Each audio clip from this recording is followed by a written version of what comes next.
Hi friends, welcome to Kodam talks. నేను మీ బాలు. భారతదేశంలో నానాటికి పెళ్లి కాని వారి సంఖ్య విపరీతంగా పెరిగిపోతుంది. దీనివల్ల భారతదేశాలలో జనాభా శాతము పిల్లల జననం అనేది చాలా తగ్గుముఖం పడుతుంది. ముఖ్యంగా చూసినట్టయితే చట్ట ప్రకారంగా పురుషులకు 21 సంవత్సరము, అలాగే స్త్రీలకు చూసినట్టయితే 18 సంవత్సరాలు మన యొక్క చట్ట ప్రకారంగా నిర్ణయించిన యుక్త వయస్సు. కానీ మన ఉన్నత చదువుల కారణం కావచ్చు, లేదా మరే ఇతర కారణాలు కావచ్చు, లేదా ఎక్స్పెక్టేషన్స్ కావచ్చు. వాటి కారణాల వల్ల భారతదేశంలో సగానికి పైగా అంటే 51.1% పెళ్లి కాని వారే ఉన్నారు.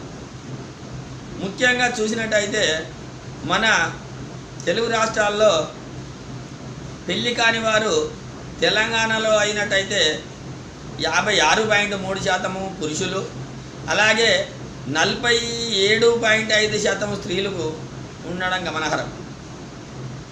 ముఖ్యంగా మనం చూసినట్టయితే ఈ పెళ్ళిళ్ళ వ్యవహారం ఇలా ఉంచినట్టయితే ఇంకొక విషయం చెప్పేది ఏంటిదంటే, పెళ్ళి అయిన తర్వాత కూడా భారతదేశంలో 3.3% మంది విడిపోవడం కానీ, విడాకులు తీసుకోవడం కానీ, లేదా మరణించడం కానీ, లేదా ఒంటరిగా జీవించడం కానీ జరుగుతుంది.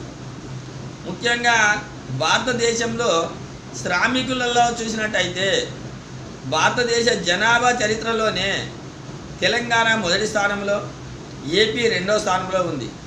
తెలంగాణ చూసినట్టయితే మనకు 73.1%, ఏపీ చూసినట్టయితే 70.2% గణాంకాల లెక్కల ప్రకారంగా శ్రామికులుగా మిగులుతున్నారు.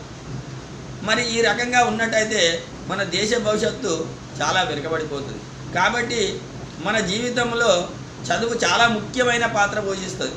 ప్రతి ఒక్కరు కూడా చదువుకొని శ్రామికులుగా కాకుండా ఉద్యోగస్తులుగా, వ్యాపారస్తులుగా ఉండే ప్రయత్నం చేయాలి. దీనివల్ల మన ఎదుగుదలే కాకుండా మన భారతదేశం యొక్క జీడిపి ఎదుగుదల కూడా మెరుగవుతుంది. ముఖ్యంగా ఇలా ఒంటరిగా జీవించడానికి కావచ్చు, లేదా విడిపోవడాలు కావచ్చు, విడాకుల విషయం కావచ్చు చూసినట్టయితే మనము ఉమ్మడి కుటుంబాల నుంచి ఎప్పుడైతే విడిపోయి సింగిల్ కుటుంబంగా అమ్మ నాన్న, లేదా అమ్మ లేదా నాన్న ఇలా ఒంటరిగా జీవించే వాళ్ళ కారణంగానే మన యొక్క ఈ పరిస్థితికి మనము దిగరావడం జరుగుతుంది. చిన్ననాటి నుండి కూడా మనము ముక్కుసూటితరంగా ఉండడం కావచ్చు, లేదా మాట పడకపోవడం కావచ్చు, ఎమోషన్స్ కావచ్చు,